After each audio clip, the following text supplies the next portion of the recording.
UP के बुलंदशहर में प्रशिक्षु कांस्टेबल की क्रिकेट मैच को लेकर हुए विवाद के चलते चाकू से गोंदकर हत्या कर दी गई और हत्यारे फरार हो गए। पुलिस ने 4 हत्या आरोपियों के विरुद्ध मामला दर्ज कर आरोपियों की तलाश शुरू कर दी है।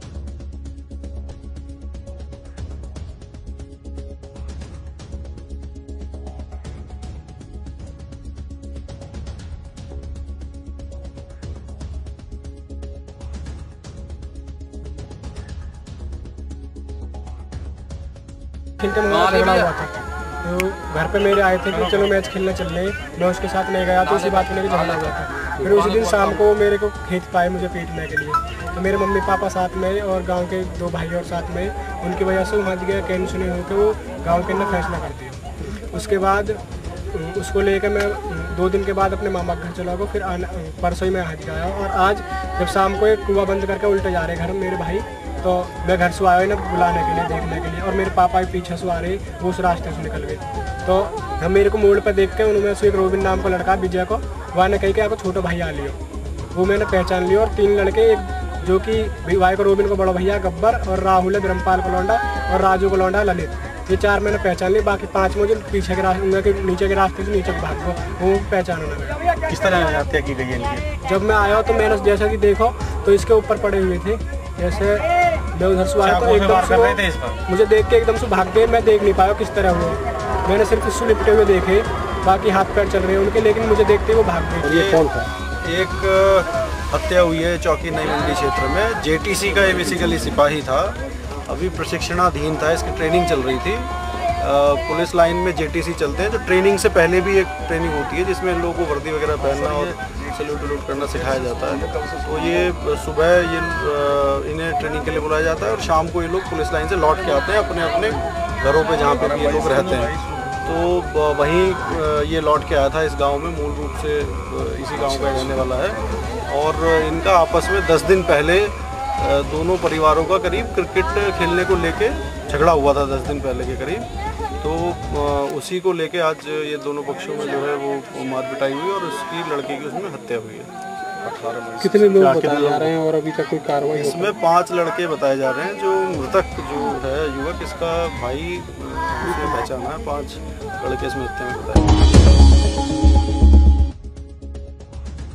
महाराष्ट्र के सांगली, सतारा, सोलापुर जिले के सूखा पीड़ित क्षेत्र को सिंचाई के लिए कृष्णा नदी का पानी दिया जाए, ये मांग करते हुए यहाँ के हजारों की संख्या में इकट्ठा होकर किसानों ने सन 1993 से आंदोलन शुरू किया। आंदोलन की तीव्रता को देखते हुए तत्कालीन सेना भाजपा सरकार ने 1996 में तेंबू सिंचाई परियोजना को मंजूरी देते हुए प्रत्यक्ष रूप से काम शुरू किया। कृष्णा खुरे के मुल्कों में जो सूखा हुआ पड़ा है सालों साल, वो लोगों ने जो हाल सन के अभी वो नहीं रुकने वाले, गवर्नमेंट ने तुरंत निधि पैसा उपलब्ध करके या योजनाओं का पूर्णत्व करना जरूरत है।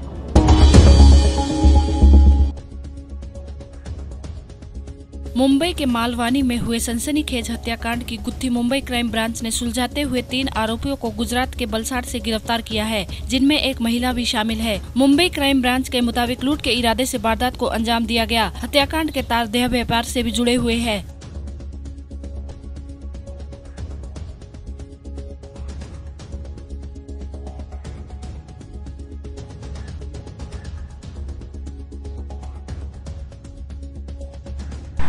मालवनी में 23 तारीख को 23 जून को एक मर्डर हुआ था, जिसमें एक महिला और 2 छोटे बच्चे, इनका मर्डर हुआ था। इस मामले में मालवनी पुलिस स्टेशन में 345/16 302 के तहत एक ऑफेंस रजिस्टर हुआ।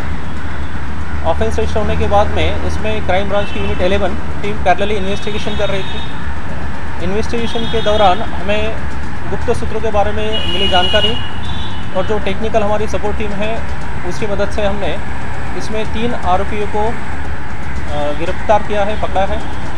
ये जो 3 आरोपी है उसमें एक महिला है और 2 पुरुष है। इनको हमने गुजरात वलसाड से अरेस्ट किया। इसमें जो एक महिला है वो एक वेश्या व्यवसाय करती है। जो मयत महिला है वो भी वहाँ पे उसका एक धंधा चलाती थी वेश्या व्यवसाय का। ये 6-8 महीने से वहाँ जाती थी जब जाती थी तो उसे पता चला कि वहाँ पे उस महिला के पास में बड़ी मात्रा में पैसा है। उसने एक कॉन्स्पिरेसी बनाई कि उसके पास में जो पैसा है, उसने उसके पति को बताया कि ये जो पैसा है यदि हम उस महिला को ख़त्म करेंगे तो वो पैसा हमें मिल जाएगा और हमें मदद मिलेगी। उस कॉन्स्पिरेसी में उसने उसके पति का जो एक दोस्त था उसे भी उसने शामिल कर लिया और तीनों ने मिलके ये कॉन्स्पिरेसी की।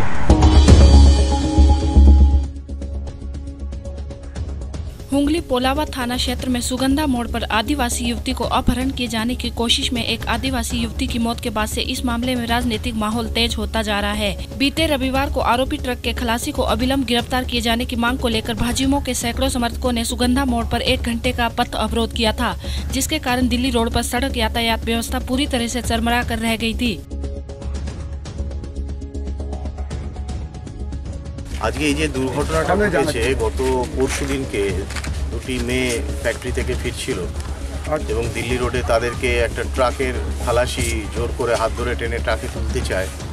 তো আমরা যেটা জানলাম যে তার মধ্যে একটি মেয়ে পূজা বলে যে মেয়েটি, সে তার বন্ধুকে ছাড়াতে গেছিল, সেই অবস্থায় হাত থেকে ট্রাক খালাসির হাত থেকে ছেড়ে গিয়ে ট্রাকের নিচে পড়ে সে মারা যায়। একটা অত্যন্ত বেদনাদায়ক দুঃখজনক ঘটনা।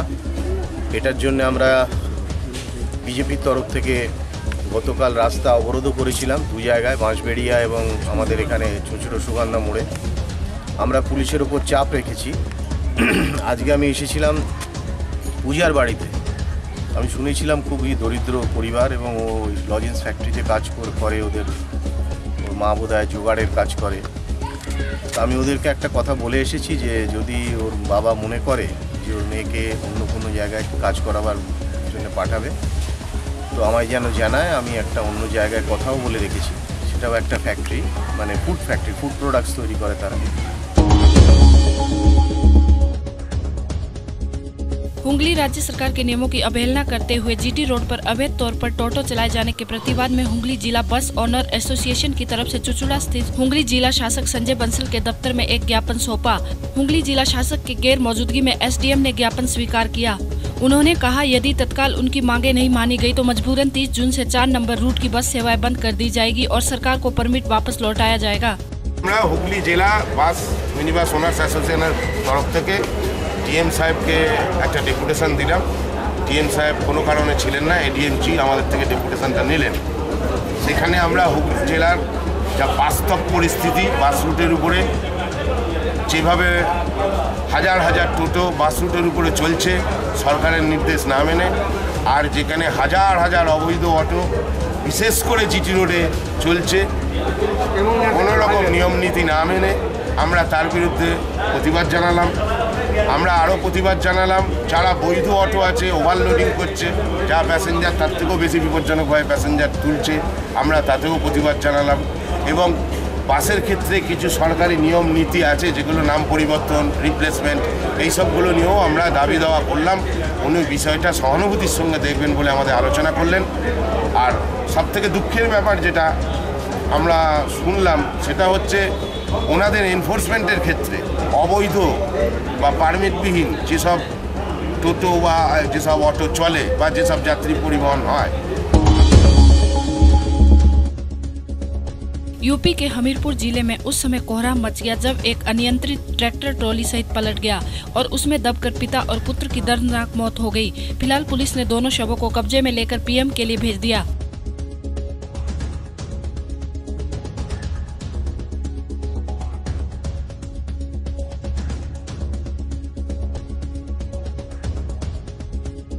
ये लोग गए थे सुबह गुम्मा भरने ईटा, तो कच्ची रास्ता थी, तो थोड़ी रास्ता सही ना थी, कच्ची रास्ता थी, तो ट्रैक्टर मालिक चढ़ा रहे तो ट्रैक्टर चढ़ा नहीं है।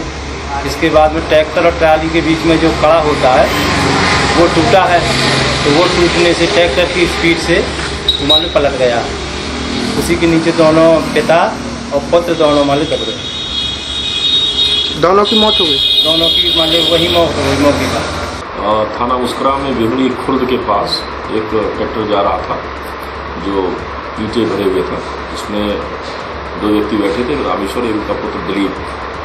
जब ट्रैक्टर पलटा तो उसे पलट जाने से दोनों के दबने से मृत्यु हो गई है। पुलिस ने लाश का पंचायतनामा कर दिया है, पोस्टमार्टम हेतु भेज दिया गया है, पोस्टमार्टम कार्रवाई चल रही है।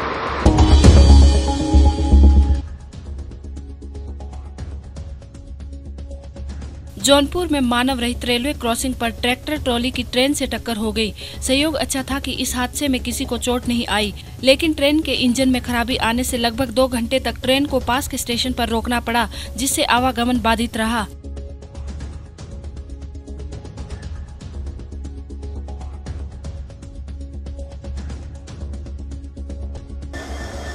अरे सीटी बजाते हुए हम लोग आ रहे थे, 2-3 खंभे बचा था, तब तक वो दिखाई दिया, घुसा चला आया, इंजन पार हो गया, उसका ट्राली आके टकरा गई उसमें पीछे वाला हिस्सा। तो कौन सी ट्रेन है सर? 40-15। मतलब कहाँ से कहाँ जा रही है? ये जा रही है मुजफ्फरपुर से दिल्ली। 28C जो अनमैन्ड है, मानव रहित है, वहाँ पर में एक ट्रैक्टर ट्रॉली से 40-15 अब सद्भावना एक्सप्रेस डैश कर गई थी। यानी कि हमारी गाड़ी पास हो रही थी तो वो ट्रॉली उससे पहले पास हो रही थी वहाँ से, जिससे डैश हो गया, जिसके कारण जो है वहाँ पे गाड़ी रुकी, इंजन डैमेज हुआ है। फिर इंजन जो है दूसरी लोको पायलट जो थे वो दूसरी पावर का डिमांड किए, दूसरा पावर आया, लग गया है, 40-15 रेडी है। सर लगभग कितनी देर तक यहाँ रुकी रही? यहाँ 14:10 में आई है और अभी टाइम है 16:30 तक जाएगी यहाँ से। लगभग 3 घंटे तक रुकी रही, 2 घंटे 20 मिनट यहाँ पर खड़ी रही। इस बीच में नई पावर आई है, वही पावर लगा है, उसको पावर लेकर के इसको जाएगा। सर आपका डैमेज पावर है वो यहाँ पर रखा गया है। बाहरी दिल्ली के बवाना क्लस्टर कॉलोनी में रोजा इफ्तार पार्टी में शामिल हुए दिल्ली सरकार के 2 मंत्री। बवाना की जे कॉलोनी में रोजा इफ्तार पार्टी को बड़ी धूमधाम से मनाई, जिसमें दिल्ली सरकार के मंत्री और कार्यकर्ता ने भाग लिया। कृपया मेहरबानी होगी, आपसे गुजारिश है, आप समझदार हैं और आपके माने जो गणमान्य व्यक्ति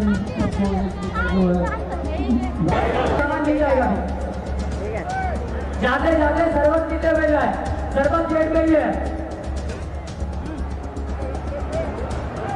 मैं उनसे गुजारिश करूंगा कि आप आगे तशरीफ ले आए। इस माई रोड